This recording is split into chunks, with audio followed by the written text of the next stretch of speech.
Hey guys, Zeteo here, continuing on with some Alpha Cup casting. Today we're going to be doing Sashkorin and Teddy in the qualifiers. Game started. Alright, so our game has started. We have Sashkorin, Sassy the Sasquatch, spawned as our Red Armada player. And we at the top center here we have Teddy, spawned as our Blue Armada player. And this is Crystallized Plains. So it's a shorter map. It's, you know, the maxes are quite large, but a little bit spread out. There's like little clusters of 2 here and there. There's lots of rocks to get in your way, but otherwise it is a fairly flat, open map. You know, the rocks, you know, mostly just they're obstructing vision. They can be used a little bit in like some micro techniques, you know, to you know, you can set up like a line here, for example, and if enemies try to push through there, it gets kind of challenging. LTs become important here along certain avenues, but also like you generally don't have a ton of cons coming out. You have a lot of units because this map is so short, and because there's only so many mexes, right? But yeah, it looks like Teddy here opening up with some ticks, or I should say a tick into a res bot. Gonna go after these crystals. They do have a bit of metal in them, or at least some of them do. Meanwhile, it looks like, you know, Sashi the Sasquatch just opening up with a res bot into some pawns. Or actually, there's another res bot. Probably some ticks afterwards, yeah. Ticks just being a little bit more, you know, a little bit better for the early defense. You need something out to be able to catch the enemy ticks, you know, because the pawns are a little bit too slow. So, you know, lots of pawns out, or lots of ticks out here. In hot pursuit of this scout tick. Not going to see too much as it gets pushed away. You know, meanwhile, you know, Teddy here sitting, you know, pretty comfortably having ticks out for himself to defend, getting up a nice early radar on that high ground there to see over some stuffs.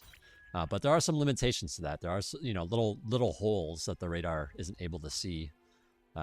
Meanwhile, it looks like Sasquatch here. Building a radar on this high ground instead. That's kind of interesting. That leaves this like hole right here. I assume he's going to be putting one on this left-hand side, you know, when he gets a chance to, as he expands out. But yeah, so far economy-wise, it's pretty much dead even. Teddy a little bit less on the wind turbines at the moment. Wind is quite high here. You don't really want to do solars, but they're, you know, it can also get quite low. So, you know, if necessary. Solar is a good option. Yeah, actually, Teddy is getting a little bit ahead on metal production here. Just has that con out a little bit faster. You know, Sasquatch, you know, doing a little bit more with his pawns. Yeah, you know, getting out more pawns, more units, so he's going to be able to apply more pressure. And we'll have to wait and see if Teddy takes damage here or not.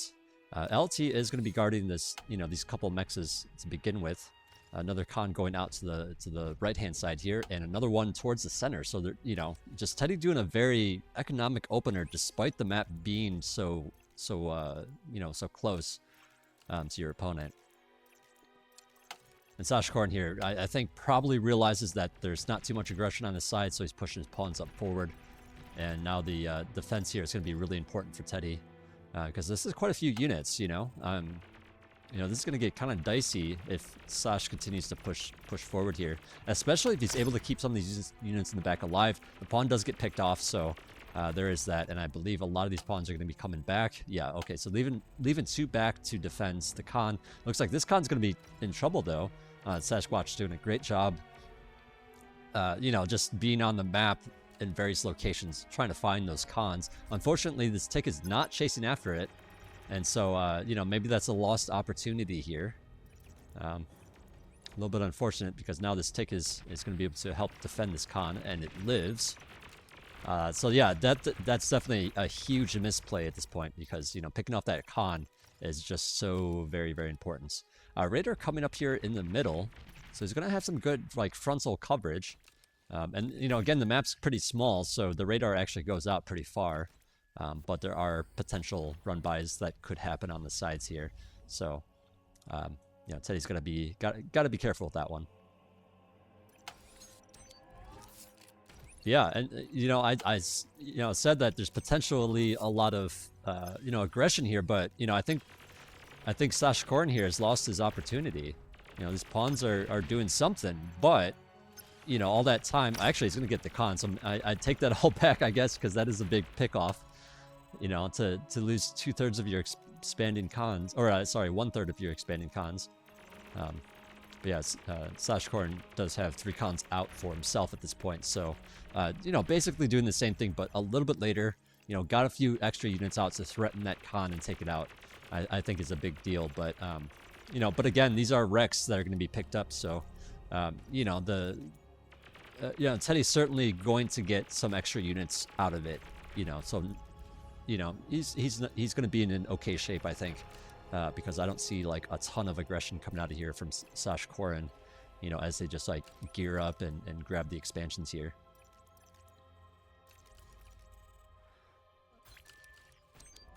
There's a radar on this right side. Left side's a little bit blank though. But as it so happens, Teddy is sending units down the left and having that radar on the right. So, knowing that there's a weakness there, I think just sending units down that avenue to help out. This con though, this con might be threatened. It looks like Sashkorin just kind of chilling for now. Meanwhile, Teddy does have some units out on the map, at the bottom here as well, threatening Sashkorin. Looks like this tower gets up just in time, and that's certainly going to help out. He might lose a max, but his con should be just fine there. Little skirmishes in the middle of the map as well. Resurrector gets picked off. Kind of a big deal. But yeah, I think just the radar coverage difference is certainly changing things up here. There's a radar in this position here. Actually, it sees over the hill here. That's surprising. I would think it would be stopped by that hill. But yeah, little skirmishes here. A couple of mexes get taken out. But Sashkorin actually sitting in an okay position here, middle-wise. A little bit ahead for it. And yeah, Teddy doing a great job just making sure that he has enough radar coverage. And even building one on this left-hand side now. So that's certainly very, very helpful. Unfortunately, he's going to lose this constructor here, though. And that's certainly a big deal. I think just like the allocation of where he's putting his units, making sure that he has, these pawns in position to help defend that is, he doesn't quite have that checked off. So losing that con definitely a big deal. And then Sashkorin, or I should say Teddy, expanding up to the top left. That might get picked off because there is a pawn there. Okay, he is sending a tick, but the tick's not going to be able to do so well against just against the pawn here. So might be losing that guy as well, losing those couple of that constructed the red spot. He tries to reclaim it. Looks like so far not too much less. Actually, he's gonna be able to reclaim that. Oh, but the con does get picked off. So that's rather unfortunate because looking at how many expansions we have out here. Teddy only has the 1 con out here right now. He lost the other ones. Meanwhile, Sashkorin has plenty of cons out here. He has 3 out on the map. Actually, a 4th one if you include that guy. I think economically speaking, Sashkorin is in a little bit better of a position here. But at the same time, there's only so many mexes. They're so spread out, that it's actually like still even at the moment. And I say that, but Sashkorin's going to lose this position here.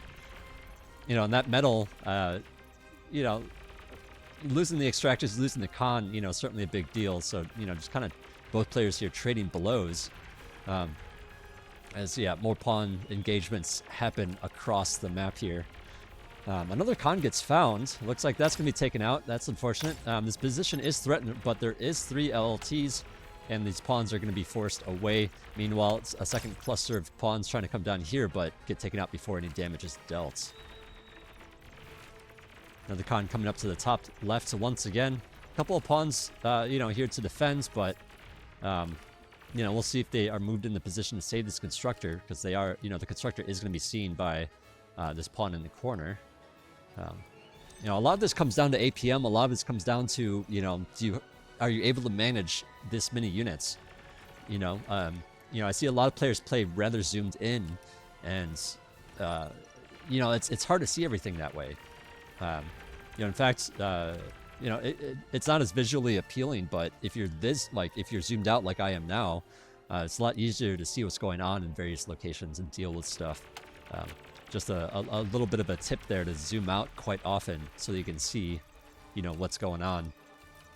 Yeah, Teddy's commander here is going to run into a couple of pawns. The pawns run away because it's a commander and you're all grouped up, so definitely going to take a little bit of extra damage from that. And yeah, this just kind of screams like how important it is to have your commander out, like in a position, because that is a position that, you know, units can't run down now. Like pawns can't really run down this avenue. Now, obviously, you got to keep the commander alive. You know, you can't just lose it, but with good D-guns, you should be just fine. I say that, and Sashkorin actually coming up here. And yeah, actually, I think Teddy's commander here, the spread is good from these pawns. The D-guns are good too, but they're so spread out. And I'm not sure if, yeah, Teddy's not going to be able to handle this, or is he? Okay, apparently he is. His commander is alive and kicking, but it's pretty low right now. He's got to be really careful at this point. That was definitely a close call, but, you know, if your commander doesn't go down, you know, in that kind of instance, that was a lot of lost pawns. That's a lot of units that Sashkorin just wasted there. So now Teddy definitely in a commanding position in terms of army value. You know, certainly has a lot more pawns for it. And this reclaim here, you know, the commander could potentially set up some LTs. It's a little bit risky, but, you know, if he's able to control that and get some resbots out there, that's certainly going to help him out. He's also producing an air lab. And I think that this is like a direct response to like, oh, you just threw away a lot of units. You know, so now I can use what I have to defend, and I can force, you know, I can build air and force anti-air out of you and apply pressure that way. I think it's a really good way to apply pressure to players that you know, it's kind of like a check. Like, can you deal with air as well as ground? And I think it's a really good choice when you're already ahead. You know, Teddy certainly knows that at this point. So, you know, we'll see how Sashkorin responds. We'll see if it's, you know, ends up being a snipe. It is Banshees, it's not bombers. So, you know, we'll just see what happens with that. You know, so Teddy here going to be sitting a little bit more defensively for moments. You know, probably not wanting to, you know, engage too much and waste pawns potentially. So he's got to be careful not to just like throw stuff away, since he is also producing air. Yeah, Sashkorin, you know, so far just continuing to do the normal thing, building some pawns. Hasn't seen the air yet. Doesn't have a response for it. But yeah, okay, so the Banshees are flying on the right-hand side. I'm not sure if Sashkorin... Okay, Sashkorin must have seen it. He's building an air lab, trying to crank that out, but he doesn't quite have the metal for it. You know, it's like, how do you deal with this? This is just like going to be damaged because you're building this air lab so slowly.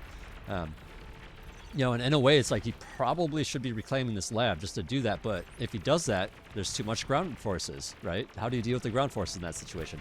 You know, and even the ground forces coming in here, dealing some damage to the economy, taking out those mexes, taking out this you know, these wind turbines, and the GG's called. You know, what can Sashkorin do at that point? There's just too much different things attacking different locations. Ended. You know, it's hard to build anti-air as well as you know, dealing with ground against an opponent that's already ahead. So Teddy closing it out pretty convincingly. And yeah, let's load up our second game here.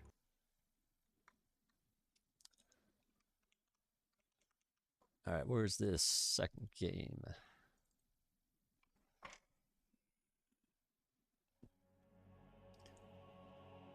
Yeah, I like that play a lot from Teddy. I think he was very decisive there.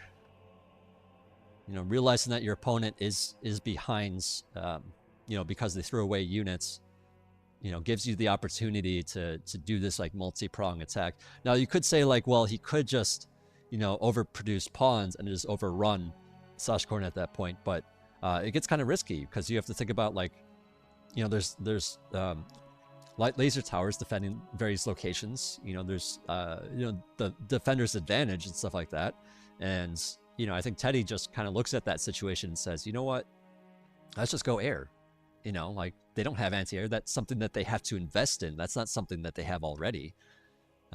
You know, and if your defense is going to be, you know, an air lab to get fighters out because things are so spread out that it's hard to build anti-air at all these different locations. You know, if you're doing, so like static anti-air, or if you're doing, you know, mobile, you know, bot anti-air. It's just kind of hard to get them over to places. So that means that you're basically automatically going to be taking some damage because of that. Game started. Our game is starting. Okay, let's take a look here.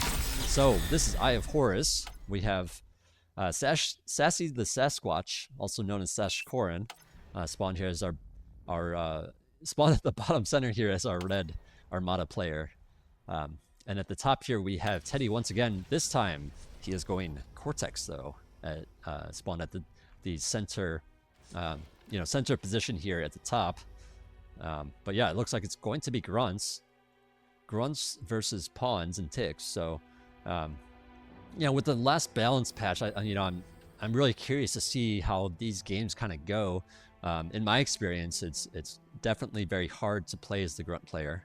You know, with just how the current patch is. But you know, certainly these guys are a lot better than I am, and you know, maybe they can abuse that extra range that Grunts have a little bit better than I would be able to. But yeah, we'll have to just wait and see how this goes down. You know, Sashkorin does have a solar. Wind is kind of moderate right now, so just choosing that to you know, try to even it out a little bit if wind goes lower. In a way, you're kind of, you know, you're kind of making an educated guess, like, you know, maybe the wind's going to go lower, so maybe I should get a solar just in case. You know, and then I'll be a little bit more set for later on. But yeah, so far wind has just gone up, so I think Teddy in a slightly better position for that, since he hasn't, you know, used that metal to produce that. So I think he's just going to be cranking out a lot of grunts with that extra metal. You know, 150, you know, obviously both players still have a bank of metal to work with, so it's not really playing a factor quite yet. But we'll see if it does at any points. Now, Eye of Horus is an interesting map because you got all these hills that bots can walk over. The bots can't walk over the peaks, but they certainly can go through these like lower portions. So, you know, it just kind of leaves open a lot of, you know, potential directions that units can go through, and radar doesn't quite penetrate how high that ridge is. So, you know, you just gotta be really careful because it's hard to see what's coming at you in a lot of cases. But yeah, lots of grunts coming out here. Looks like 4 coming out to attack. Pawns on the way. Ticks can't really do too much against this grunt force. You know, so if Teddy's really careful here, he can certainly deal some extra damage with that grunt range. You know, look at this micro, just you know, staying out of range so that only one pawn is like attacking at once at best. And you know, this is quite challenging. I mean, this is, you know, if Teddy micros this quite well, and he certainly is. He's getting a lot of free damage, a lot of free kills. So, you know, this, you know, I think begs the question, like, are grunts really that bad? You know, it's certainly harder to pull this off than it used to be, though. We'll see how this engagement goes. Okay, so here's his opportunity. Jumps on the pawns. The grunt's not backing up in time, and yeah, the grunts finally go down. So, you know, definitely a bit of an exchange, leaving some wrecks here in Sashkorin's base. And, you know, I think Teddy, you know, positioned to just, you know, generate threat in this location, I feel like maybe could have just, like, swung around here. You know, possibly taken out the con. You know, and just sitting there, like, I guess, you know, you're just kind of busy with your own stuff at your own base. But, and, you know, maybe thinking that the pawns can just, like, head him off and you know, close the gap if you try to make a move like that. So, Teddy just trying to be really careful about it, I think. But yeah, Sashkorin certainly on the defensive at this point. He does have 2 cons out, whereas Teddy, you know, I'm pretty sure he only has... Well, he has 2 coming out now. But some of these mechs is already finished for Sashkorin, so I think Teddy has kind of lost the opportunity and hasn't really done enough damage here. Grunt gets taken out on that right-hand side. But yeah, Sashkorin, you know, mounted you know, a pretty good defense here. Has kept the cons alive. You know, and I think this becomes really tricky for Teddy because he's gone so heavily into units. You know, I think the units were the right choice, but I feel like they you know, just kind of sat there when they could have, like, gone for, you know, the con. Taking out the con would have been a much bigger deal. And so now he's out of metal. He's you know, You know, his window's kind of closing, so I'm curious to see how he adapts and you know, if he just loses this game or if he like somehow pulls it back. You know, because obviously a lot of things can happen during these matches. And yeah, at the same time, it's like these grunts like kind of require a lot of focus, right? You're kind of like making sure that the pawns aren't jumping on you, you know, and you're using two different groups, so that's two different sets of guys trying to do that, you know, and then it's really easy to neglect stuff at your base at the same time. So setting up long queues certainly going to help out, you know, with that. So actually, his Khan here just grabbing this mech and then going to these more forward mechs on the left-hand side. It looks like this Khan's actually finally going to be taken out as these grunts, you know, destroy that position. You know, so that's certainly something that's going to help him out. Pawns coming up here trying to kill these grunts, but so far the engagement is pretty good for Teddy here. I mean, it's good for Teddy, but at the same time it is leaving Rex, so you know, I think it's basically like an even thing, assuming that Sashkorin's able to produce some res bots out of his lab here pretty soon.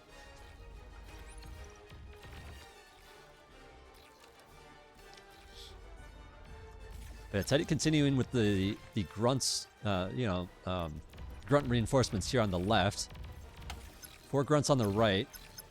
Now that would be enough to take out a tower, but not a tower plus a couple of pawns.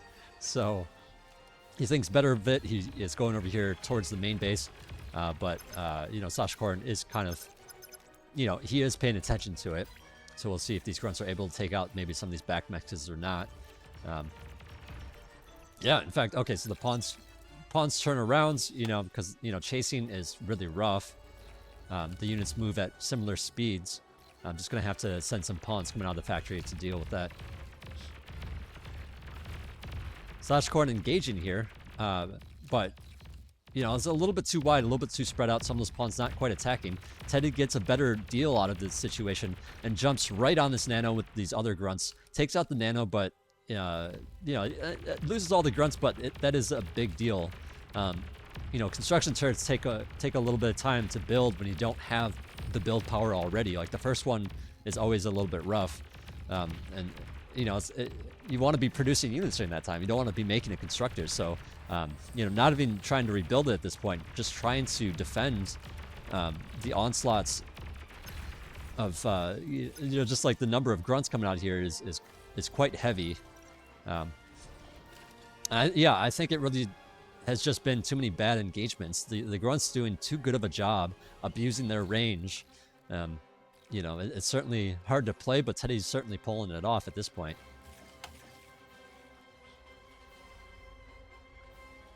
Yeah, Sashkorin is sitting like okay with these mexes here, but is slipping behind a bit.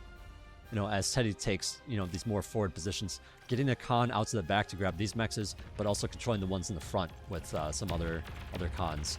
But yeah, this is such a good position here for Teddy, like just surrounding Sashkorin's base. And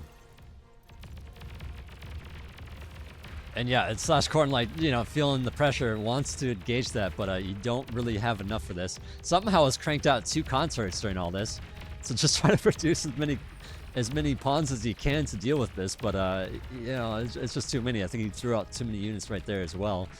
So I think Sashkorin's probably going to be GGing here in a moment. More grunts on the way, so you know, Sashkorin's got to do a rather quick job rebuilding. Decides to go with solar.